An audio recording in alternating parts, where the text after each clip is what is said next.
Hello everyone, आप सभी का जुडिशरी बाय पीडब्ल्यू के प्लेटफॉर्म पर स्वागत है। आई एम अपूर्वा पुरोहित। आप सभी लोगों ने शायद एक न्यूज के बारे में सुना होगा कि आपकी 58 चीफ जस्टिस ऑफ इंडिया जो एक्स सीजेआई रह चुके हैं आपके डीवाई चंद्रचूड़ साहब, उनके ऊपर एलिगेशन लग रहे हैं करप्शन के। ये जो न्यूज है अपने आप में पब्लिक इंटरेस्ट वाली है, नेशनल इंपॉर्टेंस वाली है। कारण सिंपल सा है कि काफी समय से, एटलीस्ट कुछ महीनों से एटलीस्ट अगर हम बात करें तो जुडिशरी भी कटघरे में है।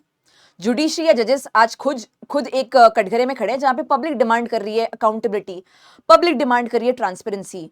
और अगर हम लोग बात करें इतने संगीन लेवल पर चीजें कैसे पहुंची, तो कुछ महीने पहले ही जस्टिस यशवंत वर्मा की कंट्रोवर्सी इरप्ट हुई, जो कि अपने आप में सबसे बड़ा judicial scam of the country बताया जा रहा है। दिल्ली हाईकोर्ट के सेकंड सीनियर मोस्ट जज जस्टिस यशवंत वर्मा के घर पे इतना ज्यादा पैसा मिला, जो बताया जाता है कि उनकी सैलरी का 10,000 गुना है।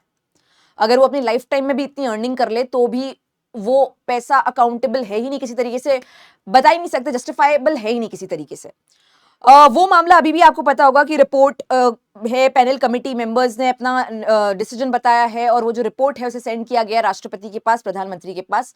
उनका क्या किया जाएगा वो आपको आने वाले समय में पता चलेगा। But at the same time इस कंट्रोवर्सी के बाद में जनता के बीच में एक आक्रोश पैदा हुआ कि जुडिशरी एक ऐसा इंस्टीट्यूशन है जिसके ऊपर हम ट्रस्ट करते हैं।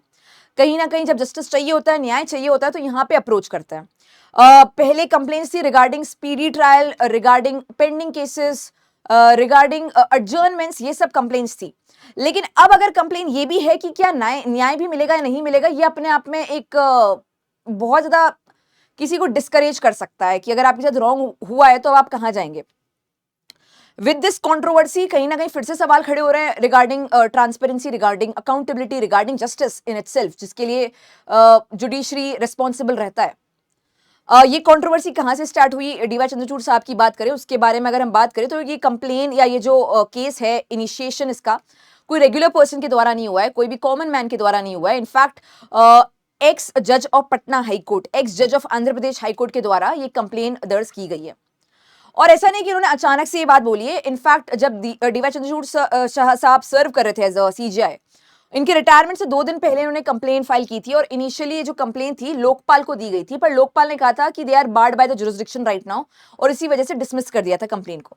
इसके बाद में राकेश कुमार जी, जो कि एक्स जज है पटना हाईकोर्ट के, जिनके द्वारा दावा ठोका जा रहा है, जिनके द्वारा कंप्लेन की जा रही है, उन्होंने दोबारा से इस कंप्लेन को पुश किया है। और एज ऑफ नाउ मैं आपको बता दूं कि एक लेटर लिखा है राष्ट्रपति को।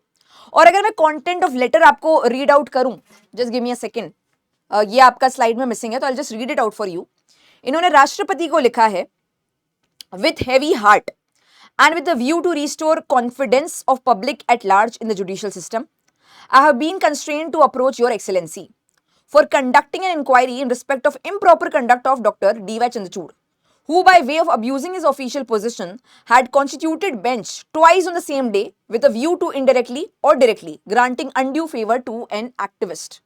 इसके अलावा और भी कुछ कुछ बातें मेंशन की गई है और अंत में लिखा है फॉर्मर जज राकेश कुमार, जो कि पटना हाईकोर्ट के जज के तौर पे रिटायर हुए थे और उससे पहले आंध्र प्रदेश के जज के तौर पे भी सर्व कर चुके हैं। अब ये सारी चीजें इन्होंने क्यों बोली है, क्यों ये एलिगेशन पुट किया है, इसके बारे में बात करते हैं। बट एज ऑफ नाउ मैं बता दूं कि जो लेटर है जो राष्ट्रपति को लिखा गया है, इसे एक फॉर्मल कंप्लेन की तरह ट्रीट किया गया है और लॉ मिनिस्ट्री ने फॉरवर्ड कर दिया है department of personal and training को इस कंप्लेन को, जिनके द्वारा जांच भी की जाएगी और एविडेंसेस को भी मद्देनजर रखा जाएगा। तो लेट्स डिस्कस कि क्या पॉइंट है, क्या कंट्रोवर्सी है, क्यों ये सवाल खड़े हो रहे हैं। तो एक एक्टिविस्ट है, आपके इनका नाम आपने सुना होगा, विच इज तीस्ता सेतलवाद। आपने सुना ही होगा, मतलब काफी सारे लाइमलाइट में रहती कोई ना कोई गुड और बैड रीजंस की वजह से। इनकी बेल की एप्लीकेशन को खारिज किया गया था सेशन कोर्ट के द्वारा और गुजरात हाई कोर्ट के द्वारा भी। लेकिन जिस दिन सेशन कोर्ट ने, गुजरात हाई कोर्ट ने, सबने डिसमिस किया कि इनको बेल नहीं मिल सकती, उसी दिन समर वेकेशन के टाइम पे, जब कोर्ट में वेकेशन चल रहा है, उस टाइम पे एक एसएलपी को एंटरटेन किया जाता है सुप्रीम कोर्ट में, स्पेशल बेंच बनती है और 2 बार सुना जाता है कि बेल एप्लीकेशन को अलाउ किया जाता है। तो राकेश कुमार जी जो आपके एक्स जज हैं पटना हाईकोर्ट के, उनका द्वारा कहा जा रहा है कि इतना स्पेशल ट्रीटमेंट उनको मिला क्यों था। पहली बात तो ये कि यूजुअली अगर बेल की एप्लीकेशन रिजेक्ट हो गई सेशन कोर्ट में तो उसी दिन हाई कोर्ट, और उसी वहां से रिजेक्ट हो रहा है तो उसी दिन सुप्रीम कोर्ट, और सुप्रीम कोर्ट में स्पेशल बेंचेस बन रही है वेकेशन के टाइम पर। ये स्पेशल ट्रीटमेंट क्यों मिला था? क्या ये इशू जो था इनका बेल का वो कोई नेशनल इंपॉर्टेंस का था, पब्लिक इंटरेस्ट का था, या फिर यहाँ पे कोई पर्सनल एजेंडा, या तो आपकी कोई पर्सनल रिलेशनशिप है इस व्यक्ति के साथ, या आपको कोई भी तरीके का पर्सनल गेन इस पर्टिकुलर सिचुएशन में हो रहा है। मतलब at least you should give the answers कि आपने ये चीज की क्यों थी। ये जो एक्शन है अपने आप में कहीं ना कहीं एक ऐसा बिहेवियर नजर आता है कि इसके पीछे कोई हिडन मोटिव भी हो सकता है।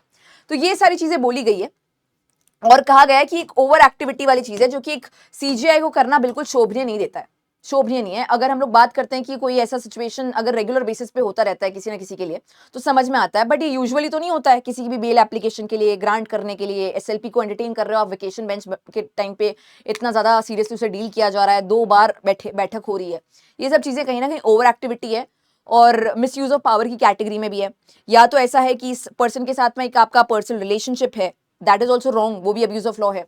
और अगर पर्सनल रिलेशनशिप नहीं है और एक आपको मॉनेटरी गेन हो रहा है अनड्यू तरीके से, तो that is also a problem. Complain को फाइल किया गया था, जैसे कि मैंने कहा, इनके रिटायरमेंट से ठीक 2 दिन पहले 2023 में, पर उस टाइम पे एंटरटेन नहीं किया गया था। लोकपाल ने भी बारिंग ऑफ जुरिसडिक्शन का रीजन बताते हुए डिसमिस कर दिया था, बट अगेन उस कंप्लेन को फॉरवर्ड किया गया है, राष्ट्रपति को लेटर लिखा गया, राष्ट्रपति ने से लॉ मिनिस्ट्री के द्वारा फॉरवर्ड किया गया, जैसे कि मैंने आपको बताया, to department of personnel training. और अब सरकार के हाथ में होगा इस मामले को डिसाइड करना। ये जो लेटर है इसमें काफी सारे संगीन आरोप शामिल है, जो सारे बुनियाद है, जो भी सारा कॉन्टेक्स्ट है वो मैं आपको ऑलरेडी दे चुकी हूँ। और यहाँ पे कहा गया है कि यहाँ पे बहुत सारी चीजें कहीं ना कहीं शेडी नजर आ रही है। अगर हम बात करते हैं तीसरा सीतलवाद का, तो इनका केस इनके ऊपर जो चल रहा था, it was regarding preparing fake documents to wrongly implicate others in the court, fake evidence को कोर्ट में सबमिट करना और फॉल्सली दूसरों को इम्प्लीकेट करना। यहाँ पे राकेश कुमार जी के द्वारा डिमांड हो रहा है कि यहाँ पे सीबीआई की जांच होनी भी बहुत जरूरी है और एक इंडिपेंडेंट अथॉरिटी के द्वारा जांच होनी चाहिए, जिससे कि कोई भी तरीके का यहाँ पर पार्शियलिटी ना हो, कोई बायसनेस ना दिखे। क्योंकि काफी बार ऐसा भी होता है, अगर हम बात करते हैं जस्टिस डीवाई चंद्रचूड़ साहब की, तो एक इंपॉर्टेंट फिगर है, काफी पावरफुल फिगर है। तो यहाँ पे अगर एक इंडिपेंडेंट अथॉरिटी के द्वारा जांच नहीं हुई तो काफी पॉसिबिलिटी है कि पार्शियलिटी हो, बायसनेस दिखाया जाए और एक तरीके से कहें तो प्रॉपर तरीके से फाइंडिंग्स तक हम ना पहुंच पाए। तो ये सारी चीजें आपके सामने है। अब इसके बाद में किस तरीके से जांच होती है, किस तरीके से निर्णय लिया जाता है, क्या आगे की कार्रवाई होती है, वो तो आपके सामने टाइम टू टाइम आएगा। बट आपका क्या ओपिनियन है इस पूरे के पूरे मामले पर, इसे कमेंट में जरूर बताना। हमें यहाँ पे नोट ये करना है कि सारे के सारे इंसिडेंट्स की वजह से, चाहे हम यशवंत वर्मा कंट्रोवर्सी की बात करें, चाहे हम अब इस कंट्रोवर्सी की बात करें, यहाँ पे जुडिशरी के ऊपर एक सवाल खड़ा हो रहा है कि ऐसे मामले बार बार आ क्यों रहे हैं। क्योंकि इवन अगर हम सिर्फ आरोप की बात करें, जैसे जस्टिस यशवंत वर्मा कंट्रोवर्सी में तो काफी सारे एविडेंसेस सुप्रीम कोर्ट ने खुद ने अपनी ऑफिशियल वेबसाइट पर पोस्ट किए हैं।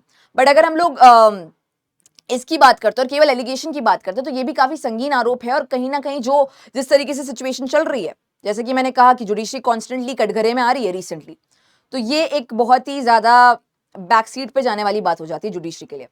इसके अलावा मैं आपको बताना चाहती हूँ, अगर आपको लीगल अपडेट्स थॉरोली चाहिए, मंथली लेवल पर चाहिए, स्टैटिक जीके के साथ चाहिए, लीगल वोकैबुलरी के साथ चाहिए, तो आप पीडब्ल्यू की ऐप से परचेज कर सकते हैं 120 रुपए में केवल। At the same time I would like your suggestions कि इस प्रकार की जब सिचुएशंस होती हैं तो कैसे इसे डील करना चाहिए।